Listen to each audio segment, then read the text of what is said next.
Kwa habari za burudani na michezo, tafadhali subscribe Ndolo TV.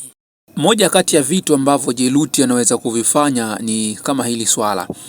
Jeruti kwa sasa tangu zimezinduliwa jezi mpya za Simba Sports Club ameweza kuzungumza live kwamba mashabiki wa Simba Sports Club pamoja na wanachama wa Wekundu wa Msimbazi Simba Sports Club kuna kitu ambacho natakiwa watambue kwamba kusajili mchezaji mkubwa ama timu kufika mafanikio makubwa ni ushirikiano ambao unashirikiana kati ya viongozi wanachama pamoja na mfadhili. Mfadhili anapokuwa anapata nguvu na hamasa kutoka kwa viongozi pamoja na wanachama na washabiki wa klabu hiyo, basi mfadhili pia anakuwa na moyo wa kuweza kupambania klabu ili ifike mbali zaidi kwa kuleta wachezaji wa gharama pamoja na mafanikio mengine.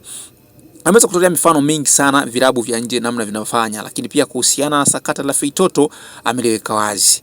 Amesema kwamba inawezekana kabisa Feitoto kuja Msimbazi, lakini anaomba ushirikiano kati ya mashabiki, uongozi pamoja na mfadhili, kwamba jezi za Simba Sports Club atakwenda kuzitenga jezi kadhaa na atauza kwa bei ambayo yeye atakwenda kuipanga ili manunuzi ya jezi ya hiyo namba 6 yafike fedha ambayo watakwenda kumchukua namba 6.